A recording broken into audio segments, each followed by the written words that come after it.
Alright, welcome back to my channel, ladies and gentlemen. So now we have Archfiends versus Unchained.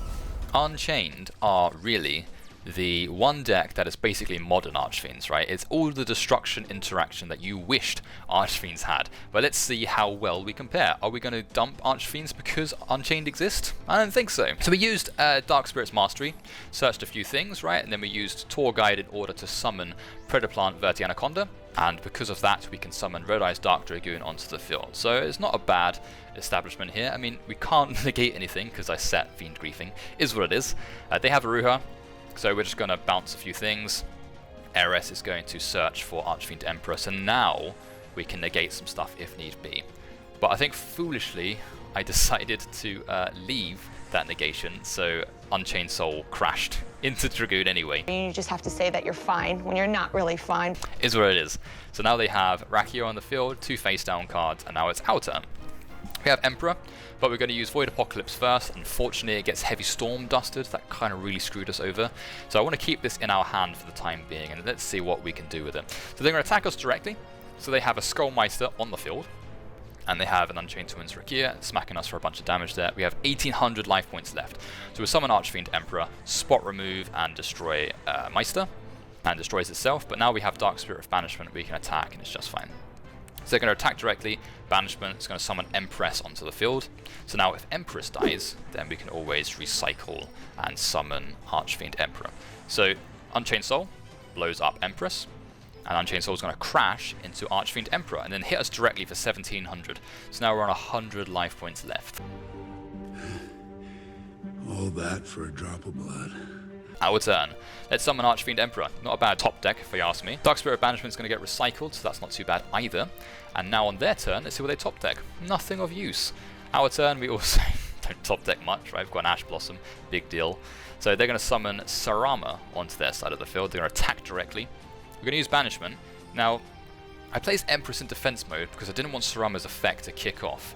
In hindsight, we probably should have used Ash anyway to get rid of Sarama's effect, but it is what it is. So they're going to get all their interactions off, it's going to be just fine, and then we're going to negate the Aruha's effect. So let's attack and see what happens. So they get Sarama's effect, bringing Soul of Disaster onto the field. That is pretty annoying for us, to be honest with you, because now they can use its effect, get rid of Empress, and summon Unchained Soul of Rage.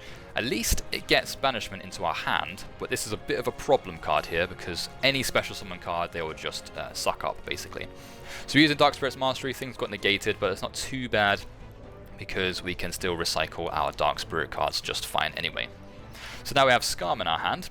Just going to set it, right? Bit of extra defense. If it gets destroyed, doesn't matter. And now we're going to summon Emperor by reacting to their Abominable Chamber of the Unchained. So now they've got Sarama on the field, and Soul of Rage, and Soul of Disaster.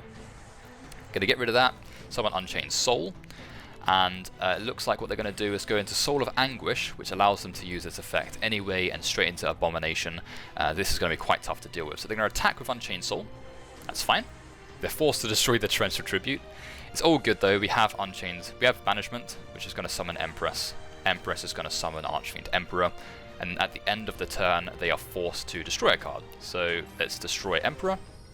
We will bring Empress onto the field anyway, and it looks like we get to search Tour Guide off of Scarm and recycle Banishment anyway, so not too bad.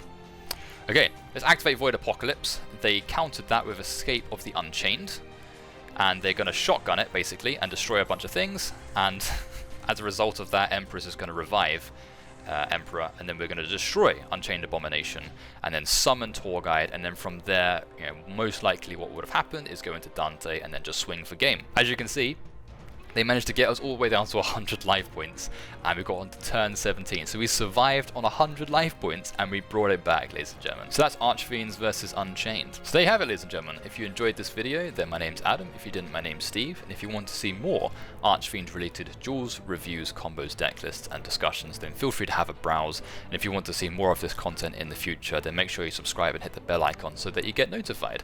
And until next time, ladies and gentlemen, I'll see you around.